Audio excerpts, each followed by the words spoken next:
Pemirsa, kapal tanker pengangkut bahan bakar minyak menabrak perahu dan jamban milik warga di Sungai Mentaya Sampit, Kalimantan Tengah. Warga menuntut pemilik kapal mengganti kerugian mereka.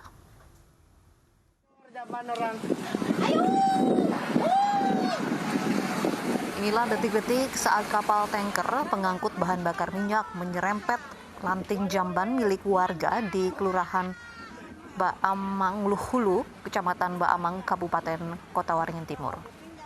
Diduga nakoda kapal kurang perhitungan dan posisi kapal terlalu menepi hingga akhirnya menyerempet permukiman warga di pinggir sungai.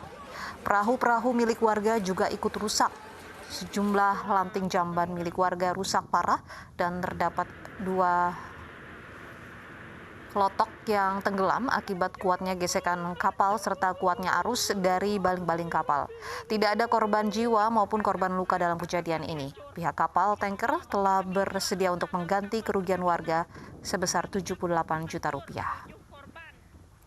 Nah, untung kada rumah nang tabraknya. Jadi mereka siap untuk mengganti kerugian dari warga masyarakat yang kena dampak daripada musibah kemarin.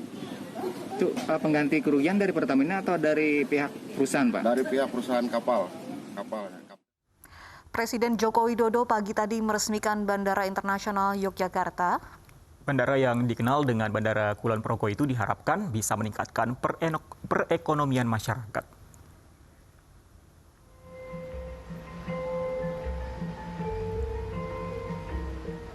Presiden Joko Widodo menyatakan bandara digarap dengan waktu yang cepat yaitu 20 bulan. Peresmian Bandara Internasional Yogyakarta ini diharapkan dapat meningkatkan perekonomian melalui pengembangan destinasi pariwisata. Sedangkan luas Bandara Internasional Yogyakarta mencapai 13 kali lipat dari bandara lama dan mampu menampung hingga 20 juta penumpang. Bandara Internasional Yogyakarta sudah beroperasi sejak 29 Maret lalu.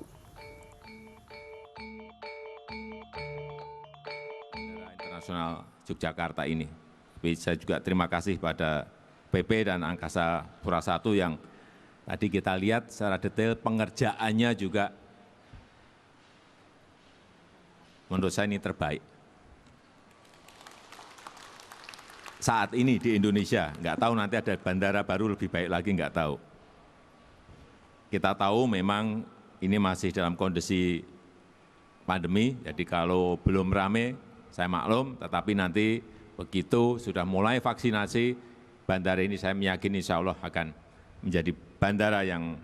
Informasi lain, pemirsa, kepolisian sektor Pondok Aren, Tangerang Selatan masih memburu terduga pelaku pembunuhan HY yang jasadnya ditemukan di dalam kardus di sebuah rumah kontrakan di Pondok Aren, Kota Tangerang Selatan. Sejauh ini polisi sudah memeriksa 3 orang saksi.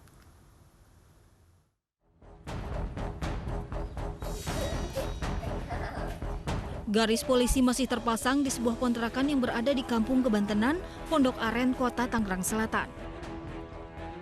Di kontrakan inilah jasad seorang wanita berinisial HY dengan kondisi mengenaskan yakni terbungkus kardus, tangan dan kaki terikat, serta tidak mengenakan busana ditemukan.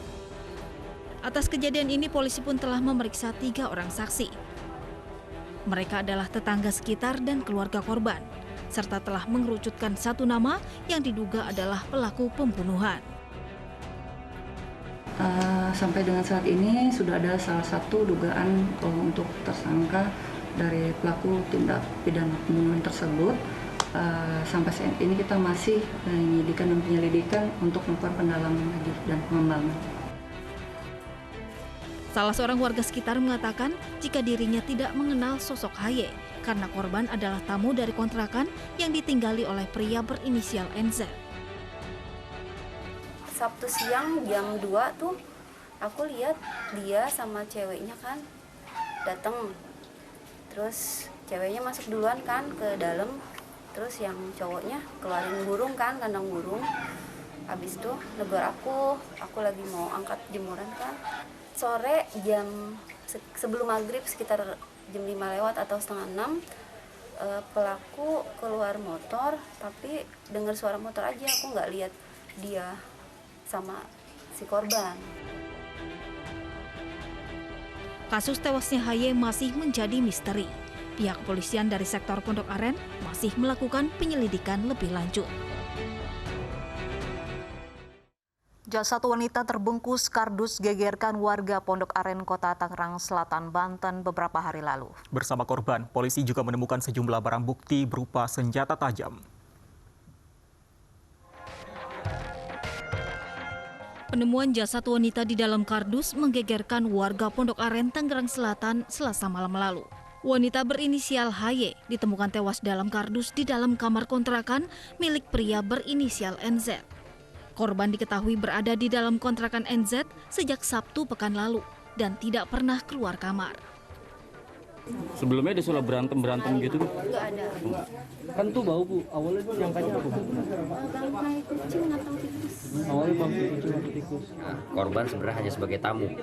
Ya, dan yang tinggal kos-kosan di sini adalah seorang security yang bekerja di sekitaran sini, dan identitas sedang kita cari dan kita sedang melakukan pencarian.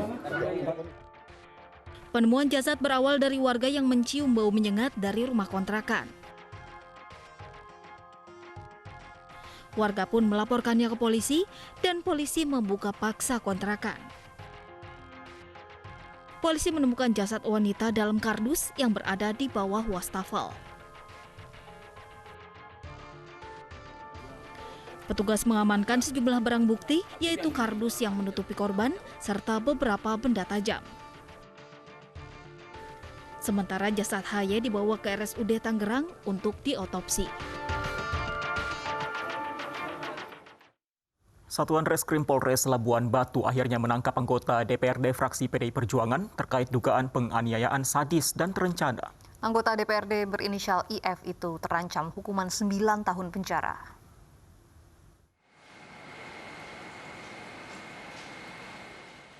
Oknum anggota DPRD berinisial IF diperiksa penyidik di ruang unit 1 Resum Polres Labuan Batu, Sumatera Utara. Pelaku diduga terlibat kasus penganiayaan dan pengeroyokan sadis hingga mencabut kuku korban atas nama Muhammad Jeffrey. Pelaku ditangkap di Jalan Kota Rantau Prapat, sementara 3 rekannya sampai saat ini masih buron. Yang kita kenakan pasal 170 ayat 2 dan pasal 353 ayat 2 KUH pidana dengan ancaman hukuman maksimal 9 tahun penjara. Kira-kira ini tersangka ditahan dan atau gimana? Saat ini tersangka kita sudah amankan di kantor Polres Labuan Batu. Sebelumnya IF pernah diperiksa penyidik Satreskrim Polres Labuan Batu Kamis 30 Juli 2020 lalu, namun saat itu tidak ditahan polisi. Dalam perkara ini penyidik Polres Labuan Batu menjerat tersangka dengan pidana paling lama 9 tahun penjara. Dari Labuan Batu, Sumatera Utara, Fahrizal, iNews melaporkan. Kami jeda sejenak, iNews Sore akan kembali sesaat lagi.